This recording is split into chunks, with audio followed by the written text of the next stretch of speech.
The 12 Days of Christmas. Correspondence published by Julius Norwich. Read for you by John Clevely.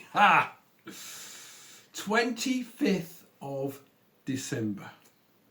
My dearest darling, that partridge in the lovely little pear tree, what an enchanting, romantic, poetic present. Bless you and thank you. Your deeply loving Emily. December 26th. My dearest darling Edward, the 2 turtle doves arrived this morning and are cooing away in the pear tree as I write. I'm so touched and grateful. With undying love, as always, Emily. 27th of December. My darling Edward, you do think of the most original presents. Whoever thought of sending anybody 3 French hens? Do they really come all the way from France? It's a pity we have no chicken coops, but I'll expect that we'll find some. Thank you anyway. They're heaven. Your loving Emily. The 28th of December. Dearest Edward, what a surprise. 4 calling birds arrived this morning. They are very sweet, even if they do call rather loudly.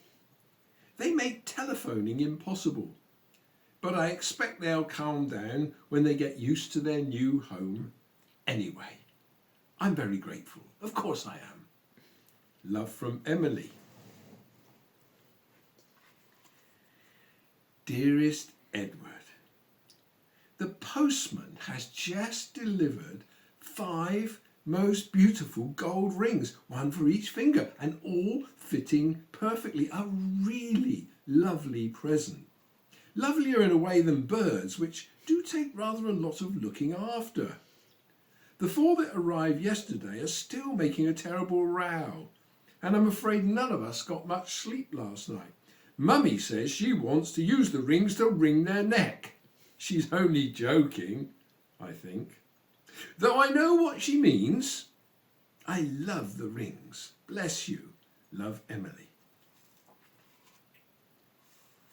The 30th of December.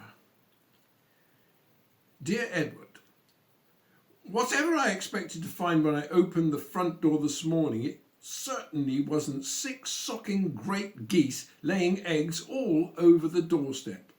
Frankly, I rather hoped that you had stopped sending me birds. We have no room for them, and they've already ruined the croquet lawn. I know you meant well, but let's call a halt, shall we? Love, Emily. The 31st of December. Edward, I thought I said no more birds, but this morning I woke up to find no less than 7 swans, all trying to get into our tiny goldfish pond. I'd rather not think what happened to the goldfish. The whole house seems to be full of birds, to say nothing of what they leave behind them. Please, please stop. Your Emily. The 1st of January. Frankly, I think I prefer birds. What am I to do with 8 milkmaids and their cows?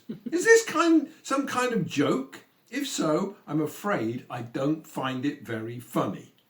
Emily. 2nd January. Look here, Edward, this has gone far enough.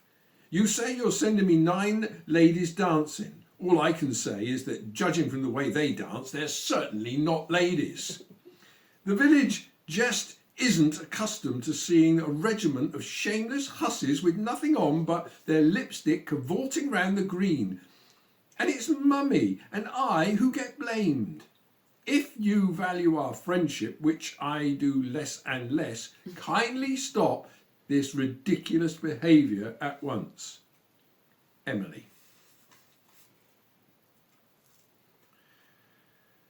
3rd of January. As I write this letter, 10 disgusting old men are prancing all over what used to be the garden before the geese and the swans and the cows got at it. And several of them, I notice, are taking inexcusable liberties with the milkmaids. Meanwhile, the neighbours are trying to have us evicted. I shall never speak to you again. Emily. 4th of January. This is the last straw. You know I detest bagpipes.